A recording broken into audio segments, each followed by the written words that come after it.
Welcome back to Just Chattin'. And this is the series of videos we do on Thursday and Sunday evenings just for our own amusement. So, last week I had briefly touched on polo. And that was because Harry was tied up with polo matches, etc. So, it was sort of a throwaway comment. And I did mention that I don't know very much about polo, or at least I didn't as of Thursday, but I've heard people say that it's a dangerous sport. And I got a lot of comments on that, even though that was just a tiny little throwaway bit on the video. And it was all over the place. People saying, you don't know what you're talking about. Gee, I said that, didn't I? You don't know anything about polo. Right, I know. Polo is a safe sport.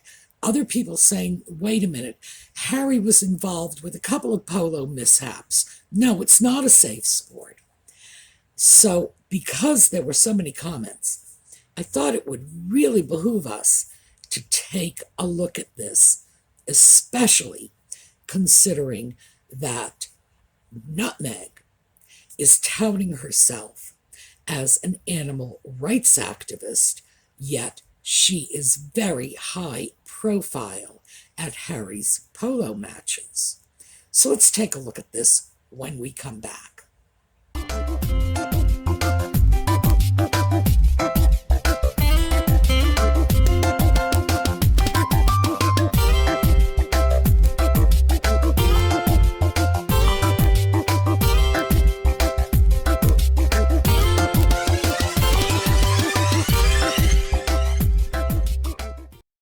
So let's begin by taking a look at Nutmeg, the animal rights activist. I can't figure out what she has done to merit this title. She has rescued dogs and rescued chickens. Remember the Oprah interview? They went out in the back to look at the chickens, and they were rescue chickens. I don't know who she rescued them from, but Colonel Sanders maybe. Who do you rescue a chicken from? Anyway, all I can figure is that she has rescued some dogs. She has adopted dogs from homeless dog facilities. Now, she alleged that she adopted her first dog, Bogart, as a result of a chance encounter with Ellen DeGeneres, and Ellen said, rescue a dog. Now, Ellen DeGeneres does not happen to remember this, and she has said so. So, who knows if the encounter actually took place? Nutmeg has made up stories about things like this in the past. If I am going to believe either Ellen, who claims no memory of the incident, or Nutmeg, who is known for her fabrications, you got to know where I'm putting my money on this one. Regardless, she adopts Bogart. Then she adopts another dog named Guy. And then she gets involved with Harry. And apparently, Bogart didn't like Harry, so she gave him away. Okay.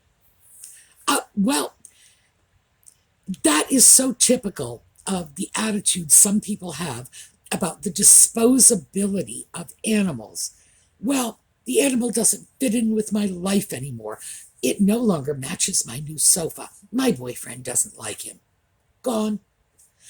And I can really understand people getting upset over that sort of thing.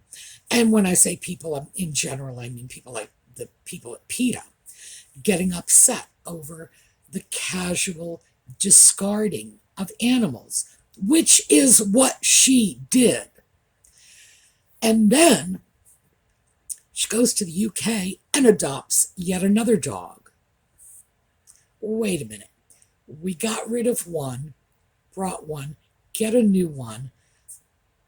Seriously? I mean, I consider that outrageous behavior.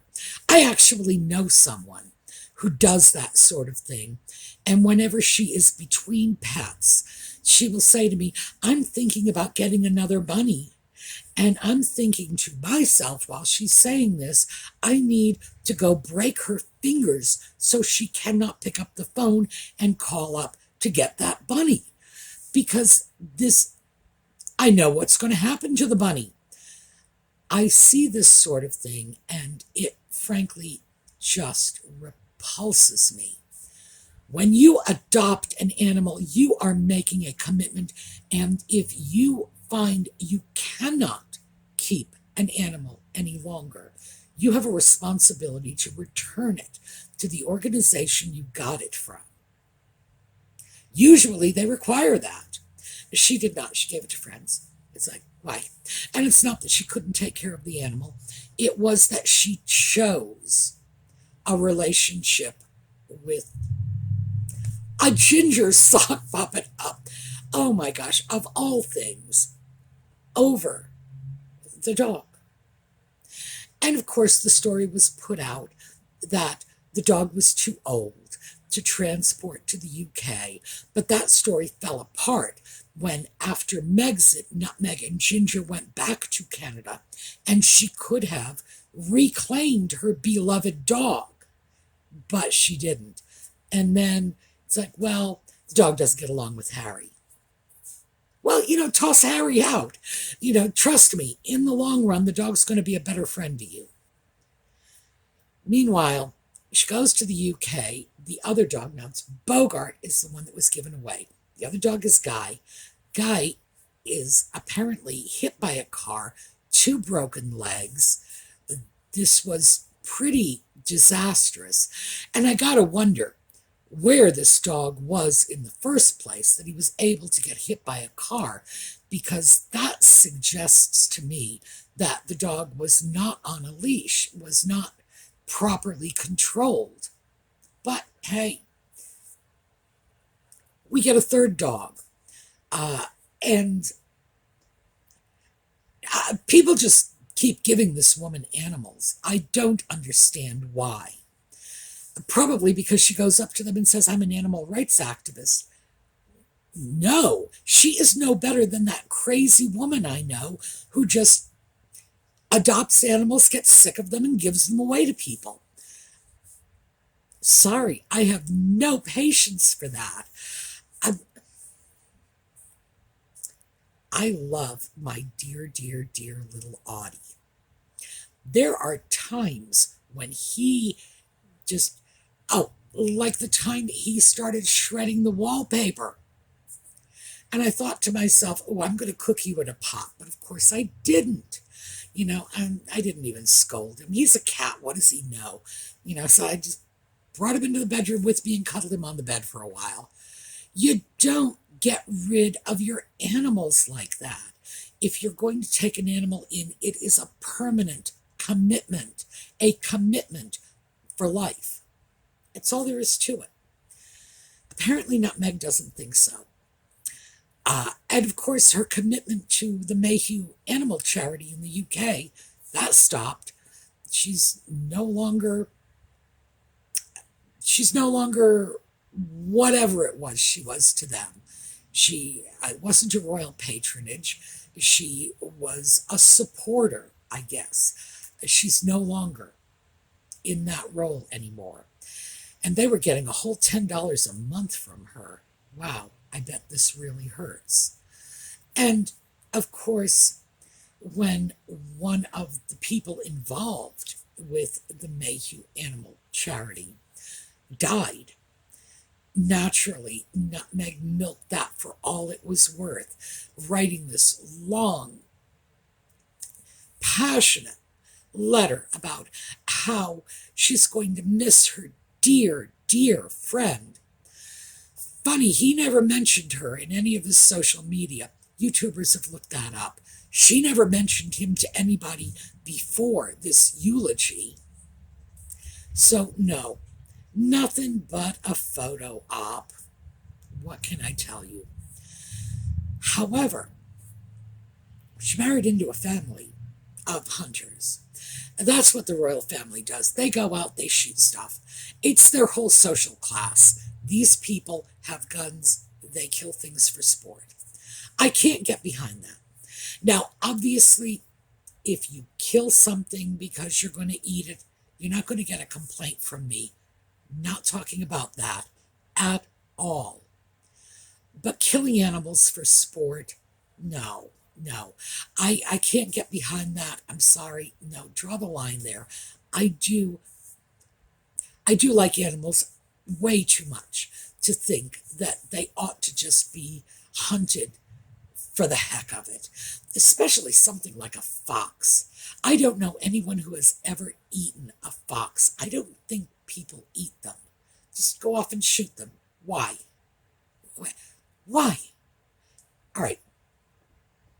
Yes, as you can see, I would never do well with the British aristocracy. But regardless of my opinions on what they're up to, this is what Harry was raised in. And Harry was hunting along with the rest of them. And the media made such a production out of the fact that Nutmeg said, "Oh, Harry, you cannot go off and hunt. I think it's cruel." But you got no problem with him playing polo. And that's where we are heading. Animal rights activist clearly in support of polo. Well, here's the thing with polo. It's known as the sport of kings, as a rich man's game. And I don't, for all I know, there may be women playing polo. I have not seen that. And of course, rich man's game is a quote. This is not a sport for the working class folks. It takes too much money to acquire, train, maintain the horses, and then subsequently transport them from one match to the next. There's a lot of money involved in this. Consequently, getting really good information on the safety of polo for the horses has not been easy. And I went as far as looking up National Institute for Health research papers. It's hard to get your hands on it. And again, I attribute that to the fact that there's so much money involved that the information is just not going to be made public. It's a question of economics. However, having said that, in 2009, in the US, 21 horses belonging to the Lucchese Caracas polo team out of Venezuela had 21 horses die in the space of, I believe it was less than 48 hours. This took place in Palm Springs, Florida. This didn't take place in some remote corner of the world. Palm Springs. They were brought in for a match. Apparently, and I say apparently because the details are extremely fuzzy, and to the best of my knowledge, no firm determination has ever come out of this. Apparently, they were given injections of a vitamin compound that was not approved by the US FDA, it's Food and Drug Administration, for those of you overseas, and it was compounded by a US pharmacy, apparently based on a French formula not FDA approved. The variation that the US company used, again, not approved. You are not allowed to just mix up your own vitamin cocktails. Anything you do like this requires FDA approval. It doesn't matter if it's for humans or for horses.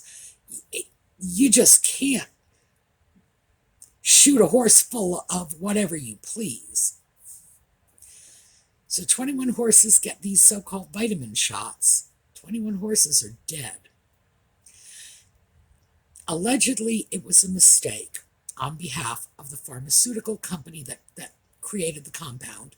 But keep in mind, if they followed the French recipe, it was illegal.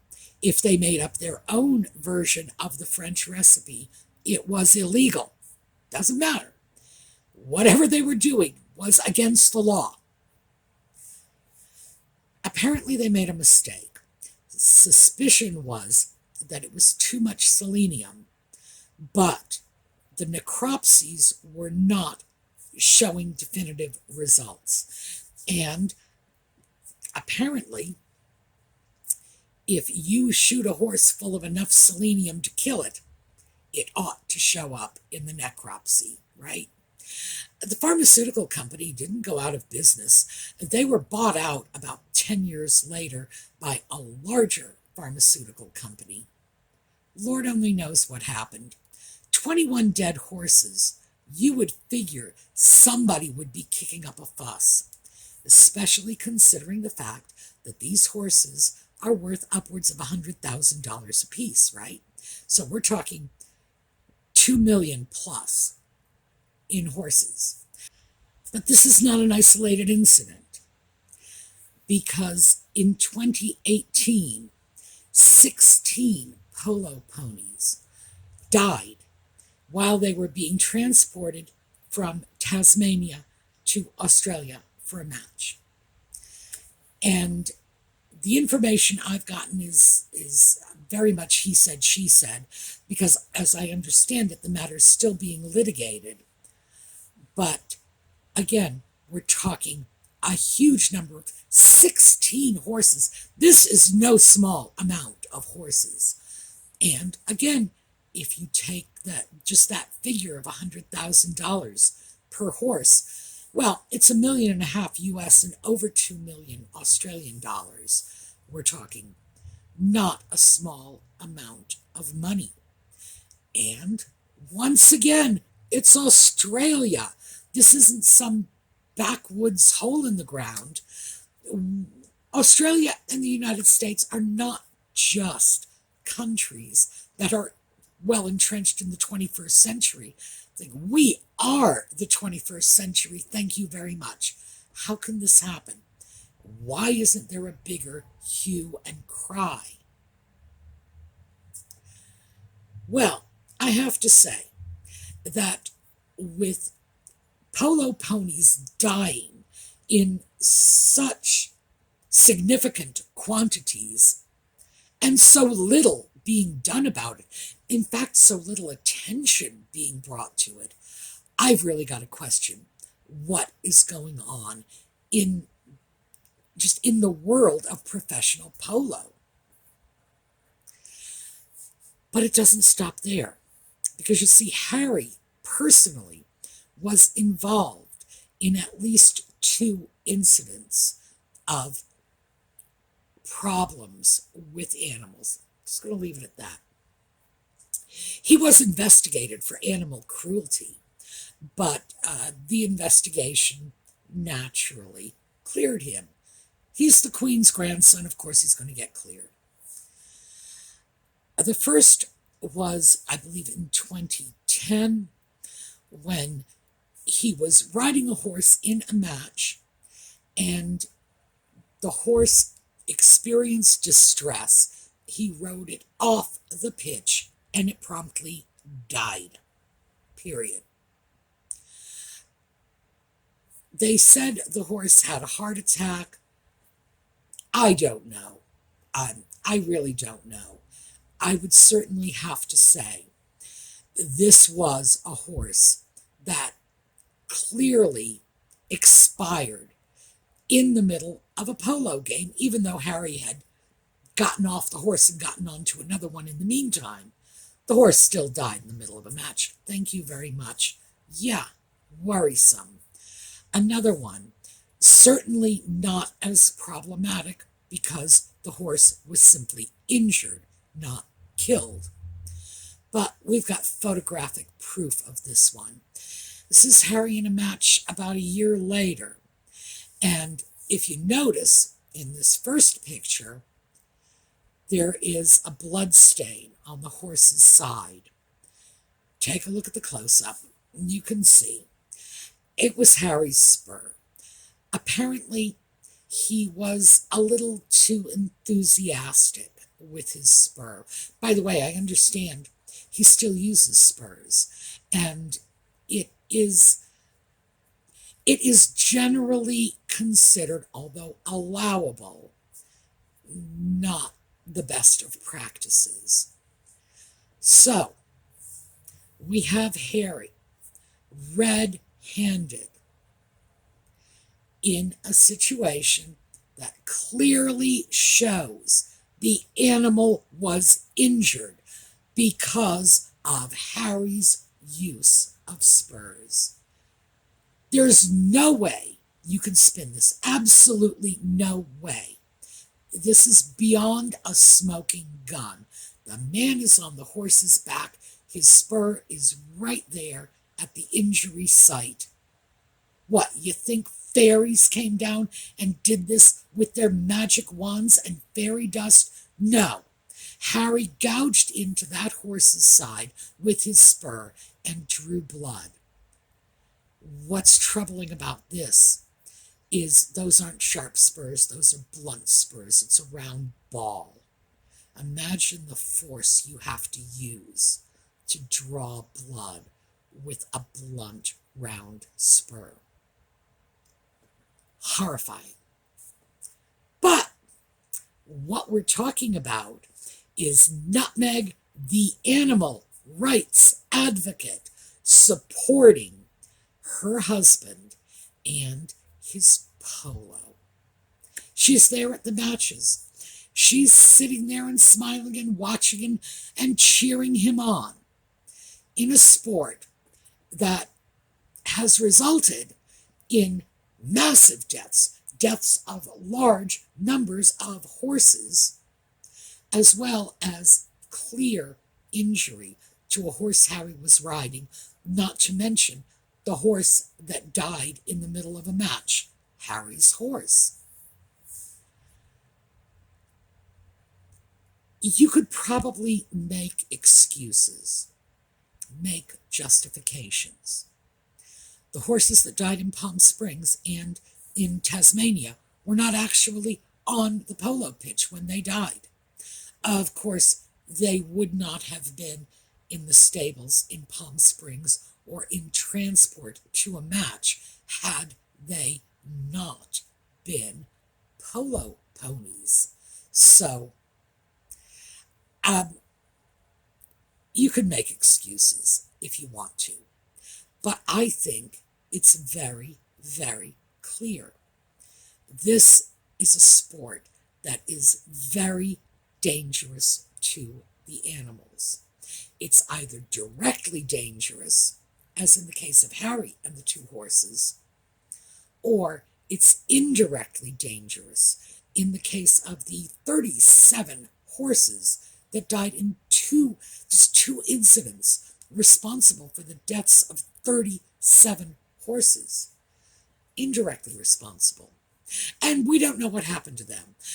If enough money is wrapped up in a sport, if there's enough on the line, if there is enough in terms of legal betting or illegal betting going on, no, you really can't say what's happening. I don't know what happened to the horses in Palm Springs, and that was many years ago. I'm still not satisfied with all of the information that I've read. I still look at that and say, I don't see how they can say definitively that it was a mistake in the vitamin formula. Who knows what was in those shots? I don't know. And one does have to wonder why the pharmaceutical company preparing them was still in business 10 years later. Begs more questions than it answers. The situation in Tasmania, that was just 2018, so that was just 3 years ago, 16 horses. Apparently, it's still being litigated. You gotta wonder. I cannot say what happened. What I can say is if those horses were not involved in polo, they would not have been injured. There's a clear connection, even though it may be indirect. You still gotta wonder. So, what do we have? We have an animal rights activist who gave away a dog when it didn't fit into her life anymore, had another dog that was very severely injured with no explanation. And by the way, the explanation I heard was like rumor, that the dog was hit by a car driven by a security person. To the best of my knowledge, there was never an official statement about that accident. Goes off, adopts more dogs, adopts chickens. She's an animal rights activist going to polo matches where the animals are not just being hurt, injured, plainly, and we have the photographic proof, but being slaughtered by the dozens. I don't know what to say. You know, my baby, I should probably say this, my baby Audie was a sort of rescue cat. He was a stray. I used to feed the strays, and Audie was one of the strays I fed, and I would trap them and send them off to be neutered. That's why Audie has a clipped ear, because that's what they do. They clip the ear to let people know on sight that the animal has already been caught and neutered. So Audie came back from the neutering experience. He didn't take it well, and he decided that I owed him a home. After what I did to him, I opened the door to walk in my house, and he walked in with me, and he's been here ever since. He adopted me. I didn't adopt him. He's here for the duration. But yeah, he is a rescue cat. That doesn't make me an animal rights activist. And if somebody said to me, "Are you an animal rights activist?" I would have to honestly say, no. I make some charitable contributions for the betterment of animals, that's all. It takes more than writing a check to be an activist. And yes, I have a rescue cat, or he has me. It takes more than that. So I have to say, do I consider Nutmeg an animal rights activist? Absolutely not. Do I consider her to be part of Harry's problem with regard to his participation in a sport that is resulting in the deaths of horses? Yeah. Yeah, I really have to say that, her hands are really dirty on this one.